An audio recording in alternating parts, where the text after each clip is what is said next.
একদিন সকালবেলা অন্তরা রান্না করতে গিয়ে দেখে গ্যাস সিলিন্ডার একেবারেই শেষ হয়ে গেছে। গ্যাস শেষ হয়ে যাওয়ার ফলে সে কিছুই রান্না বান্না করতে পারি না।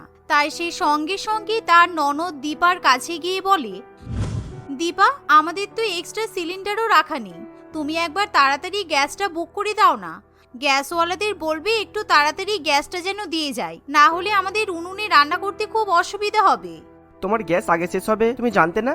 এখন যদি গ্যাস বুক করি তাহলে তো গ্যাস আসতে অন্তত 40 দিন সময় লেগে যাবে, আর ততদিন তোমাকে কাঠিয়ে রান্না করতে হবে। এখন যা গ্যাসের অবস্থা তাতে 40 দিনও আসবে কিনা সন্দেহের ব্যাপার। সে কি গো, 40 দিন? এই গরমের মধ্যে আমি 40 দিন কিছুতেই কাঠে রান্না করতে পারবো না।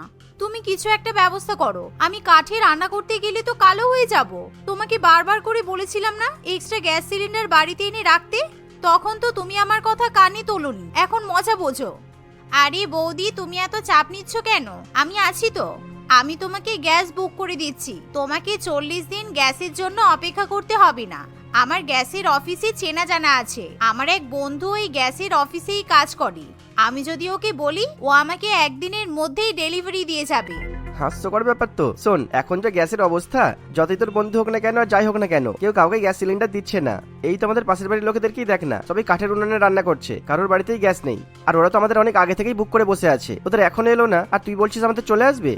সুরেশের কথা শুনে অন্তরার ভীষণই খারাপ লাগে, কারণ সে কিছুতেই কাঠের উনুনে রান্না করতে চায় না। কিন্তু অন্তরার কিছু করারও থাকে না, সে বাধ্য হয়ে জ্বালানি জোগাড় করে রান্না চাপায়। অন্যদিকে দীপা তার বয়ফ্রেন্ড অর্ণবকে ফোন করতে শুরু করে। দীপার বয়ফ্রেন্ড একটা গ্যাস অফিসে ডেলিভারি ম্যানের কাজ করে। এই অর্ণব, শোনো না, আমার বাড়িতে একটা গ্যাসের খুব দরকার। তুমি তো জানো আমার বাড়ির লোকেরা কেমন স্ট্রিক্ট। আমার বাড়ির লোকেরা অ্যারেঞ্জ ম্যারেজ ছাড়া আমাকে বিয়ে করতেই দেবে না। এই সুযোগে তুমি যদি খুব তাড়াতাড়ি আমাদের বাড়িতে ডেলিভারি করতে পারো, তাহলে আমার বাবা মা আর বৌদি ইমপ্রেস হয়ে গিয়ে তোমার সাথে আমার বিয়ে ঠিক করে দিতে পারে। সত্যি বলছো? দাঁড়াও, আমি এখনই তোমাদের বাড়িতে গ্যাস নিয়ে আসছি, তোমাকে বুকিং করতেও হবে না, আমি সোজা একটা সিলিন্ডার নিয়ে চলে যাব। এই বলে অর্ণব প্রায় 15 মিনিটের মধ্যেই একটা গ্যাস সিলিন্ডার নিয়ে দীপাদির বাড়িতে এসে হাজির হয়। অন্তরা তখনও বহু কষ্টে উনুনে রান্না করতে থাকে। কেউ আছেন? আপনাদের বাড়ি থেকে কেউ আর্জেন্ট ডেলিভারিতে গ্যাস বুক করেছিলেন? এই তো তুমি এসে গেছো, দেখলে বৌদি, আমি বলেছিলাম না আমি গ্যাস বুক করলেই গ্যাসওয়ালা গ্যাস দিয়ে যাবে। 1 ঘন্টা পেরোতে পারলো না, তার আগেই কিন্তু গ্যাস সিলিন্ডার এসে হাজির হয়ে গেছে। ও মা, তাই তো দেখছি। এসো এসো, তুমি ভেতরে এসে কিছুক্ষণ বসো, আমি টাকাটা গুনে তারপর তোমাকে দিচ্ছি। আমি তো ভাবতেই পারিনি এত তাড়াতাড়ি গ্যাস পাওয়া যাবে, এখন যা অবস্থা। আসলে আমি দীপার বন্ধু, দীপা বললো ওর গ্যাস দরকার, তাই আমি ভাবলাম সবার আগে আপনাদের বাড়িতে ডেলিভারি করে দিয়ে যাই। আপনাদের যত তাড়াতাড়ি গ্যাস শেষ হয়ে যাক না কেন, আমাকে বলতে পারেন, আমি 10-15 মিনিটের মধ্যেই আপনাদের গ্যাস ডেলিভারি করে দিয়ে যাব, কেমন? অর্ণবের কথা শুনে অন্তরার একটু সন্দেহ হলেও অন্তরা তা নিয়ে বেশি মাথা ঘামায় না। অন্যদিকে দীপাদের বাড়িতে গ্যাস সিলিন্ডার এসেছে দেখে আশেপাশের লোকজনও ভীষণই অবাক হয়, কারণ তারা প্রায় 15 দিন আগে গ্যাস বুক করে রাখে, কিন্তু কারোর বাড়িতে গ্যাস সিলিন্ডার এসে পৌঁছায় না।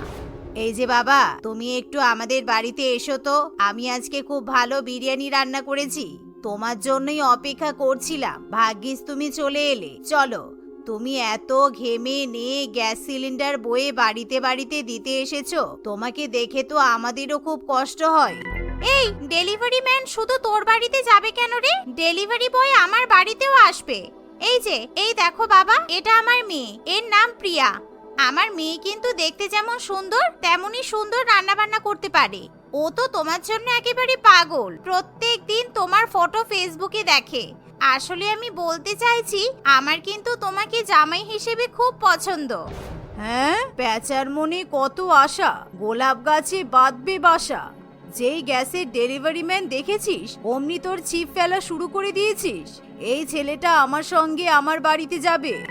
এই বলে মালা দেবী যেই না অর্ণবের হাত ধরতে যাবে, তার আগে সুগন্ধা দেবী অর্ণবের হাত ধরে টানতে টানতে নিজের বাড়িতে নিয়ে যায়।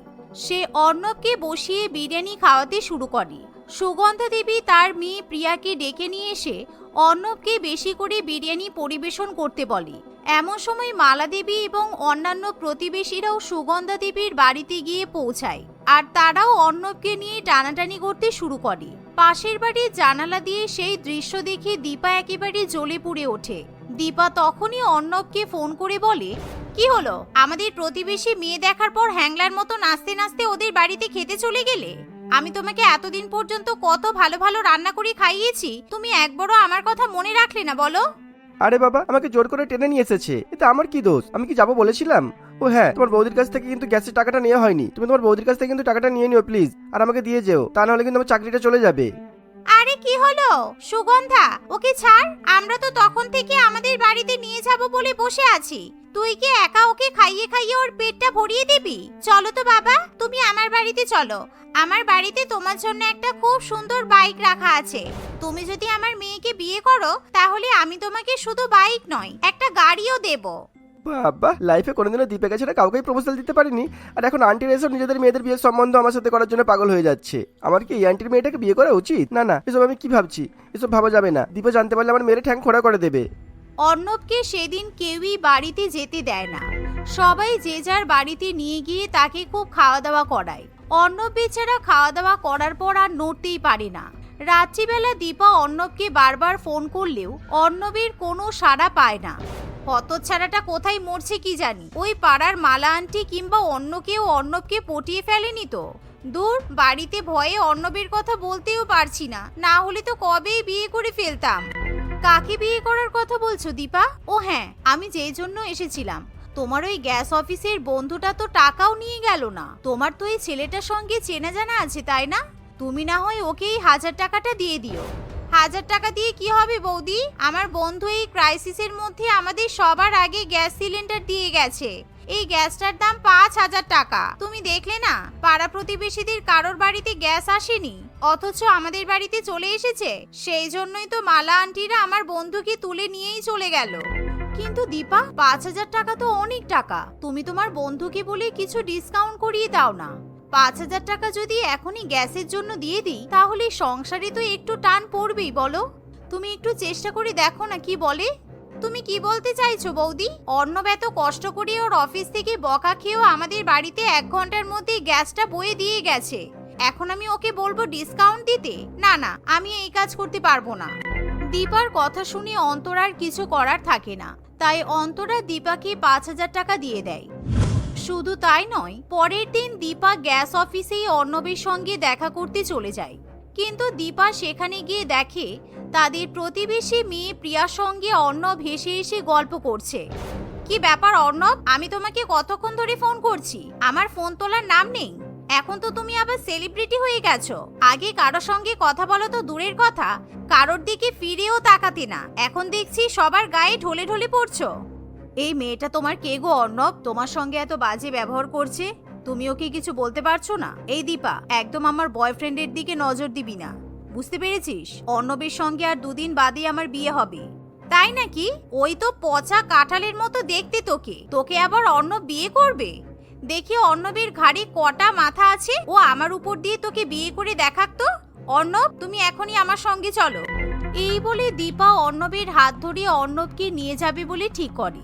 কিন্তু আরেক দিক দিয়ে প্রিয়াও অর্ণবের হাতটা চেপে ধরে। তারা দুজনে মিলে অর্ণবকে টানাটানি করতে থাকে। একটা পর্যায়ে গিয়ে দীপা প্রচন্ড পরিমাণে রেগে যায় আর সে প্রিয়াকে একটা ঠাসিয়ে থাপ্পড় মেরে দেয়। পারলে নিজের একটা বয়ফ্রেন্ড বানা, আমার বয়ফ্রেন্ডের দিকে নজর দিলে আমি একদম ছাল চামড়া তুলে নেব, বুঝতে পেরেছিস? যদি তোকে আমি অর্ণবের আশেপাশেও দেখেছি, তোর অবস্থা আমি খারাপ করে দেব। ঠিক এমন সময় সেখানে সুগন্ধা দেবীও চলে আসে। আসলে সুগন্ধা দেবী তার মেয়ের খোঁজ করতে করতে গ্যাস অফিস পর্যন্ত এসে পৌঁছায়। কিন্তু সেখানে এসে সুগন্ধা দেবী যখন দীপা এবং অর্ণবের সম্পর্কের ব্যাপারে জানতে পারে, তখনই সুগন্ধা দেবী দীপার বৌদি অন্তরাকে ফোন করে। এই যে অন্তরা, তোমার ননদ এই ডেলিভারি ম্যানের গায়ে পড়ে তোমাদের বাড়িতে একটা সিলিন্ডার নিয়ে গেছে। সেটা কিন্তু আমরা ভালো করেই বুঝতে পেরেছি।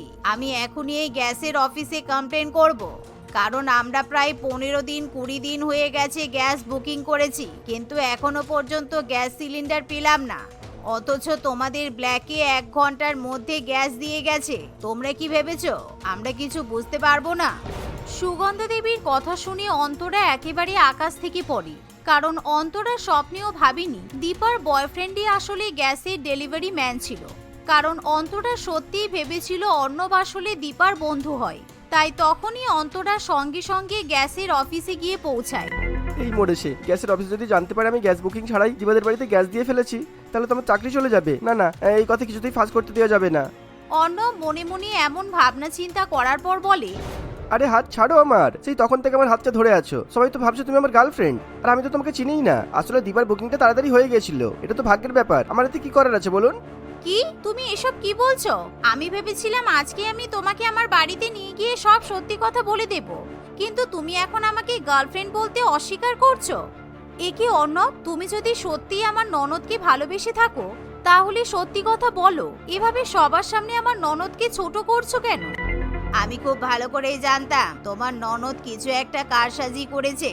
আমি এখনই তোমাদের সব সত্যি কথা ফাঁস করে দিচ্ছি। এই বলে সুগন্ধা দেবী সঙ্গে সঙ্গেই অর্ণবের নামে গ্যাস অফিসে কমপ্লেন করে। ইনভেস্টিগেশন করে দেখা যায় দীপা কিংবা অন্তরা কোনো গ্যাস বুকিং করেনি। অর্ণব গ্যাস বুকিং ছাড়াই সিলিন্ডার দীপাদের বাড়িতে দিয়ে এসেছে। এরকম ঘটনা জানাজানি হওয়ার পর অর্ণবের চাকরিটাই চলে যায়, যার ফলে অর্ণবের সঙ্গে দীপার ব্রেকআপও হয়ে যায়। উফ দীপা, তুমি এভাবে কান্নাকাটি করছো কেন? দেখো, আমার মনে হয় যে ছেলে সবার সামনে তোমাকে গার্লফ্রেন্ড বলে স্বীকার করতে পারে না তার সঙ্গে থাকাটা একদমই উচিত নয়। তাই তোমাদের ব্রেকআপ হয়ে গেছে, ভালো হয়েছে। এমনিতে ওই ছেলের কথা বাড়িতে বললে হয়তো তোমার দাদা কিংবা মা কেউই রাজি হতো না। আমরা তোমার জন্য অনেক ভালো ছেলে খুঁজে দেব। দেখতে দেখতে এভাবে আরো কয়েক সপ্তাহ কেটে যায়। এরই মধ্যে দীপাকে ছেলেপক্ষ দেখতে আসে, কিন্তু সেই ছেলেটাকে দেখে দীপা একেবারে অবাক হয়ে যায়, কারণ সেই ছেলেটা অন্য কেউ নয় বরং অর্ণবই ছিল। আসলে নিজেকে বাঁচানোর জন্য আমি গ্যাসের অফিসে সবার সামনে মিথ্যা কথা বলেছিলাম। তুমি আমাকে ক্ষমা করে দাও দীপা, আমি তোমাকেই বিয়ে করতে চাই। এই দেখো, আমি বৌদির বাবার কোম্পানিতে পার্মানেন্ট পোস্টে চাকরি পেয়ে গেছি। এখন আমার মাহিনাও 4 গুণ বেড়ে গেছে। বৌদির বাবার কোম্পানিতে? হ্যাঁ, আসলে আমি ভাবলাম তোমাকে একটা সারপ্রাইজ দিই। সেদিন গ্যাস অফিস থেকে ফিরে তোমাকে এত আপসেট দেখে আমি অর্ণবের সঙ্গে কন্ট্যাক্ট করেছিলাম, আর তারপরেই আমার বাবার কোম্পানিতে ওকে জয়েন করতে বলি। দীপা এমন কথা শুনে তখনই অর্ণবকে ক্ষমা করে দেয়, কারণ দীপা মনে মনে অর্ণবকে সত্যিই খুবই পছন্দ করে। দেখতে দেখতে কিছুদিনের মধ্যেই দীপা এবং অর্ণবের খুবই ধুমধাম করে বিয়ে হয়ে যায়। রিমি নামে একটি মেয়ে তার বাবা মা এবং ভাইয়ের সঙ্গে বাস করত। রিমির বাবা মনোহর বাবু বিগত কয়েক মাস ধরে শারীরিকভাবে খুব অসুস্থ ছিল। প্রায় দিনই মনোহর বাবুকে তাদের আত্মীয় স্বজন এবং কাছের মানুষেরা দেখতে আসতো। এমনই একদিন রিমির পিসি কাকুলি দেবী রিমির বাবাকে দেখতে আসে। কই দাদা কোথায় আছে বৌদি? এই রিমি, কেমন আছিস মা? পিসি, তুমি এসে গেছো? বাবা পাশের ঘরে আছে। পিসি, ও পিসি, তোমার হাতে কি গো? এই প্যাকেটটাতে কি আছে? এগুলো তোর খাবার না রে মা, তোর বাবার জন্য কিছু আঙুর ফল নিয়ে এসেছি। কিছুই তো খেতে পারে না তোর বাবা। পিসি, এগুলো আমাকে দাও, আমি রেখে দিচ্ছি। আমি বাবাকে পরে খাইয়ে দেব। কাকুলি দেবী রিমির হাতে আঙুর ফলের প্যাকেটটা দিয়ে চলে যায়। বাহ, এতদিন পর আঙুর পেলাম। রোজ কেউ না কেউ আসে আর শুধু আপেল, ডালিম, কলা, লেবু দিয়ে যায়। আজকে কালো আঙ্গুর আর সবুজ আঙ্গুর দুটোই পেয়েছি। এই যে, তোমাদের কার কার আঙুর ফল খেতে ভালো লাগে কমেন্ট করো। রিমি এই বলে আঙুর ফলগুলো খেতে যাবে, ঠিক তখনই তার ভাই রোহিত সেখানে চলে আসে। দিদি, তুই বাবার জন্য নিয়ে আসা আঙুর ফলগুলো আবারও খেয়ে নিয়েছিস, তাই তো? দাঁড়া, আমি এখনই মাকে বলে দেব। দাঁড়া, এখনই বলছি। না রে ভাই, আমি খাচ্ছি না রে ভাই। আমি তো এগুলো দেখে রাখছি ভালো করে, পোকা টোকা আছে কিনা। বাবা খাবে তো, তাই জন্য। ও আচ্ছা, ঠিক আছে দিদি, তুই দেখে রাখ। আমি বাবার কাছে যাচ্ছি এখনই। রোহিত সেখান থেকে চলে যেতেই রিমি আঙুরগুলো খেতে শুরু করে দেয়। দাদা, কি হলো? দাদা, তুমি কথা বলছো না কেন? ও দাদা, কথা বলো না, চোখ খোলো একবার। কি গো রিমির বাবা, কথা বলছো না কেন তুমি? কি হয়েছে তোমার? বাবা, ও বাবা, ওঠো না বাবা। বাবা গো। বৌদি, আমার দাদা আর নেই গো। আমার দাদা আমাদের সবাইকে ছেড়ে চলে গেছে। সবাই মিলে মনোহর বাবু মারা যাওয়ার শোকে কাঁদতে শুরু করে। আর অন্যদিকে রিমি তখনও আঙুর ফল খেতেই ব্যস্ত ছিল। তার কানে চেঁচামেচির এবং কান্নার কোনো আওয়াজই যাচ্ছিল না। এই হতচ্ছাড়ি মেয়ে, তুই এখানে বসে আঙ্গুর গিলছিস? ওদিকে তোর বাবা মারা গেছে আর তুই মরণের গেলা গিলছিস, তাই তো? এই মেয়ে, শুনতে পাচ্ছিস? না না, আমি একটাও আঙ্গুর দেব না। কাকুলি দেবী খুব রেগে গিয়ে রিমিকে একটা চড় মারে। পিসি, আমাকে মারলে কেন তুমি? আমি কি করলাম? বাবা আঙ্গুর খাই না বলেই তো আমি আঙ্গুরগুলো খেয়ে নিচ্ছিলাম। বেকার তো নষ্ট হতো বলো। ওরে শয়তান মেয়ে, তোর বাবা আর নেই রে। চল দেখবি, চল। কি মেয়ে রে তুই? ওদিকে বাপ মরে গেছে, তোর কোনো হুঁশ নেই, আঙ্গুর গিলেই যাচ্ছিস। রিমি এটা শুনে অবাক হয়ে যায়। কি বলছো পিসি? বাবার কি হয়েছে? বাবা, বাবা, কি হয়েছে তোমার? ও বাবা, বাবা। মনোহর বাবু মারা যাওয়ার পর মোহনা দেবী দুই ছেলে মেয়েকে মানুষ করার জন্য লোকের বাড়িতে কাজ করতে শুরু করে। সে অনেক কষ্ট করে তার দুই ছেলে মেয়ের মনের আশা পূরণ করার চেষ্টা করত। দেখতে দেখতে রিমি ও রোহিত অনেক বড় হয়ে ওঠে। একদিন রিমি আঙুর কিনতে একটি দোকানে যায়। কাকু, আমাকে এই কালো আঙুর দিন তো, 2 কেজি দেবেন। হ্যাঁ, ভালো দেখে দেবেন, কেমন? হ্যাঁ হ্যাঁ, সব ভালো, দেখতে যেমন কালো খেতেও তেমনই ভালো। আচ্ছা আচ্ছা, কত হয়েছে? 2 কেজি আঙ্গুর হয়েছে, 400 টাকা দাম। হ্যাঁ হ্যাঁ, দিচ্ছি, দাঁড়ান। এই বলে রিমি তার ব্যাগ থেকে যে টাকা বের করতে যাবে তখনই একটা চোর এসে রিমির ব্যাগটা নিয়ে দৌড়ে পালায়। এই যা, আমার ব্যাগ, আমার ব্যাগ! চোর চোর চোর! কেউ ধরো, কেউ ধরো ওকে! কাকু, ওই চোরটাকে ধরুন শিগগিরই। তুমি দাঁড়াও, আমি ধরছি। এই বেটা দাঁড়া বলছি, এই বেটা চোর দাঁড়া। দোকানদার মদন চোরটির পেছনে দৌড়াতে শুরু করে। দৌড়াতে দৌড়াতে চোরটি হঠাৎ করে অদৃশ্য হয়ে যায়। হ্যাঁ, এই মেয়ে, আমি ধরতে পারলাম না রে, চোরটা অনেক দূরে পালালো। এবার আমি আপনাকে কিভাবে টাকা দেব? আমার যে এই আঙুর ফলের খুব দরকার ছিল। আমার মা খুব অসুস্থ, কদিন ধরেই আঙুর খাবে বলছে। আমার মায়ের শেষ ইচ্ছাটা আমি হয়তো পূরণ করতেই পারবো না। না না মা, এমন বলতে নেই। তুই এই নে, আঙুরগুলো নিয়ে যা। তুই, চোরটা ব্যাগ নিয়ে গেল তো, এতে তোর কি দোষ? নে মা, নে। ধন্যবাদ কাকু, তুমি খুব ভালো। তোমার এই ঋণ আমি কোনোদিনও ভুলবো না। রিমি আঙ্গুরগুলো নিয়ে সেখান থেকে চলে আসে। কিছুটা পথ আসার পর, এই নে দিদি তোর ব্যাগ। ওই বুড়োর হাত থেকে আজকে বেঁচে গেলাম। যা জোরে দৌড়াচ্ছিল, ধরলে মেরেই ফেলতো। কই, কতটা আঙ্গুর পেলি দেখি? 2 কেজি রে ভাই, 2 কেজি। আজকে আমার আইডিয়াটা কেমন কাজে লাগলো বলতো? 2 কেজি আঙ্গুর পেলাম, 1 টাকাও দিতে হলো না।